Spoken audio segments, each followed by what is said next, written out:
Good morning class 7th। आज हम लोग नए साल में पहली बार मिले हैं, तो उसमें हम आपको यानी हमारे प्रबंधक महोदय जी, प्रधानाचार्य जी और स्कूल के सभी अध्यापकों की तरफ से आप लोगों को नव वर्ष की शुभकामनाएं, यानी कि नया वर्ष आपको मुबारक हो, हैप्पी न्यू ईयर। तो अब इसमें हम आज हिंदी सेकंड का ज्ञान करेंगे और पढ़ाई करेंगे, हिंदी सेकंड यानी ग्रामर की। इससे पहले आपने एप्टीट्यूड पढ़ रहे थे। अगर आपको कोई भी परेशानी हो एप्टीट्यूड में तो आप अपनी रिक्वायरमेंट डाल सकते हैं, तो वो दूर की जाएगी।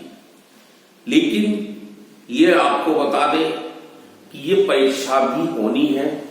ये कब होगी, ये आपके पास आ जाएगा आदेश 2-4 दिन में, तो आपकी परीक्षा हो जाएगी। और जो पिछली कॉपियां अभी सेकंड टर्मिनल की 21 से 29 तारीख तक की जो परीक्षा हुई थी, तो जिन बच्चों ने नहीं दी है वो क्या चाह रहे हैं? क्या वो इस स्कूल में नहीं पढ़ना चाहते हैं, यानी क्लास में नहीं पढ़ना चाहते हैं? तो आप इतना याद रख लीजिए, मैं आपसे फिर से कह रहा हूं कि आप 7th क्लास में ही पढ़ेंगे नए साल में। या तो ये सोच रहे हैं कि स्कूल खुलेगा तब हम स्कूल जाएंगे, तो स्कूल तो खुलेगा या ना खुले इससे आपको कोई मतलब नहीं है। आपको पढ़ाई तो पहुंच रही है, आप उसकी पढ़ाई करिए और काम करिए। आप अपने उसी स्तर से करिए जैसे कि ऑफलाइन में पढ़ रहे हैं आप। तो आपको आज से थर्ड टर्मिनल शुरू कर रहे हैं, यानी कि 2 पेपर हो चुके हैं, तीसरे पेपर की तैयारी शुरू कर रहे हैं।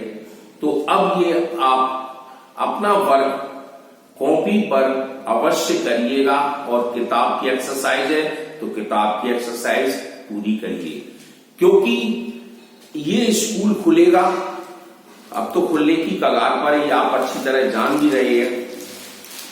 और खुलेगा और आपका काम नहीं हुआ तो आप पर लोड सबसे ज्यादा पड़ जाएगा, और जब आप पर लोड पड़ जाएगा तो आप करेंगे क्या? फिर काम करते रहेंगे। तो इसलिए अपना निरंतर काम करते रहें और पढ़ते रहें। तो अब आपका 11वां चैप्टर शुरू हो रहा है, 10 चैप्टर तक हो चुके थे। तो 11वां चैप्टर है क्रिया, यानी कि वर्ब किसे कहते हैं। जिस सबसे किसी कार्य के करने या होने का ज्ञान होता है वह क्रिया कहलाता है। जैसे इस समय क्या हो रहा है, पढ़ाई हो रही है, तुम क्या कर रहे हो, लिख रहे हो या देख रहे हो, तो मीन्स क्या है, ये भी एक क्रिया है। यानी कि हमने अभी क्या बोला, जिस सबसे किसी के कार्य करने के या होने के बारे में पता चलता है उसे हम क्रिया कहते हैं। क्रिया हमारी 2 प्रकार से होती है। अब आप लोग कहते हैं सकर्मक क्रिया, कर्मक क्रिया। नहीं, ये आप ध्यान दें, क्रिया आपने पढ़ी थी 3rd क्लास से 4th क्लास में, 5th में, 6th में, 7th में, लेकिन अब बढ़ती चली आ रही है, स्तर इसका बढ़ गया है। अब क्रिया के 2 प्रकार तो हैं, वो देखो कौन से, कर्म के आधार पर और प्रयोग या संरचना के आधार पर। ये 2 प्रकार हैं। ये 2 भेद थे, वो आपके सकर्मक अकर्मक पढ़ रहे थे, वो कर्म के आधार पर पढ़ रहे थे, प्रयोग नहीं पढ़ रहे थे। तो अब इस क्लास में आपको दोनों भेद भी पढ़ने पड़ेंगे। तो क्रिया के 2 भेद होते हैं, कर्म के आधार पर और प्रयोग और संरचना के आधार पर। तो प्रयोग के आधार पर क्या है, कर्म के आधार पर क्या है, तो इसके बारे में हम पढ़ेंगे। इसके बारे में आप अपनी किताब भी पढ़ेंगे घर पर, तभी आपको ढंग से समझ में आएगा। तो कर्म के आधार पर चलते हैं। कर्म के आधार पर क्रिया के 2 भेद होते हैं, जो कि सकर्मक और अकर्मक, ट्रांसिटिव और इंट्रांसिटिव वर्ब कहलाती है। ये आपने पढ़ा था।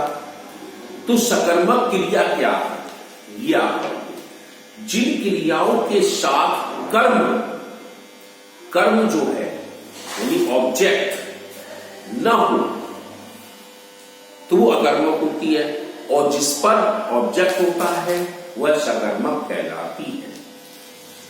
तो सबसे पहले आपके में अकर्मक लिखा है, तो अकर्मक के बारे में पढ़ लेते हैं। जिन क्रियाओं के साथ कर्म ना हो यानी कि जिसका ऑब्जेक्ट नहीं होता है, वह क्रिया का फल सीधा सीधा कर्ता पर पड़ता है।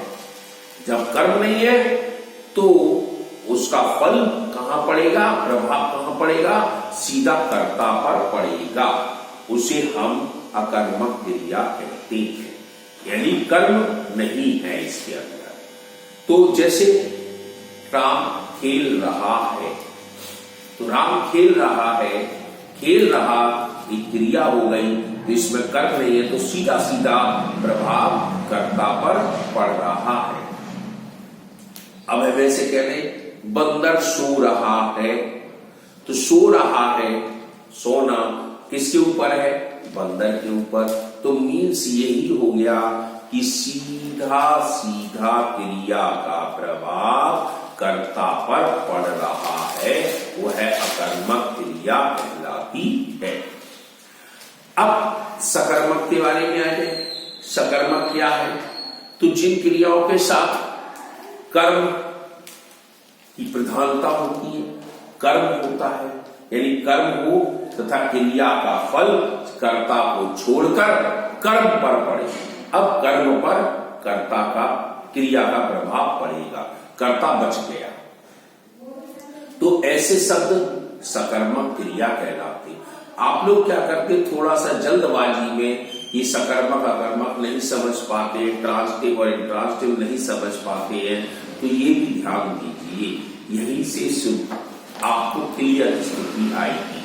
कर्म नहीं है, ऑब्जेक्ट नहीं है, तो सीधा आप इंट्रांसिटिव में चले जाएंगे, और आपके पास कर्म यानी ऑब्जेक्ट है कोई भी, तो सीधा सा आप ट्रांसिटिव वर्ब में आ जाएंगे।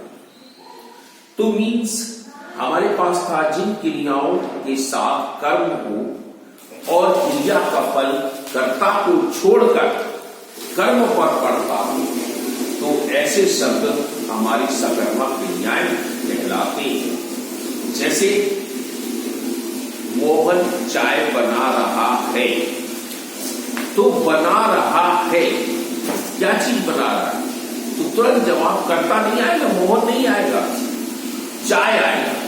तो सीधा सा मतलब कि उच्चारण हमारा ये है कि जो भी क्रिया का प्रभाव है वो सीधा सीधा कर्म पर पड़ रहा। तो ये शब्द हमारे अब सकर्मक कहलाते हैं। अब इसी में एक और आ जाता है एकर्मक और विकर्मक, यानी कि सिंगल ऑब्जेक्ट और डबल ऑब्जेक्ट। तो अब हम कैसे देखें डबल ऑब्जेक्ट क्या है, सिंगल ऑब्जेक्ट क्या है। अब जैसे माली पौधे को पानी दे रहा है, तो पानी दे रहा है पौधे को, माली हो गया। अब सेठ जी ने गरीबों को कंबल बांटे। अब गरीब और कंबल दो ऑब्जेक्ट हो गए, तो ये विकर्मक हो गया।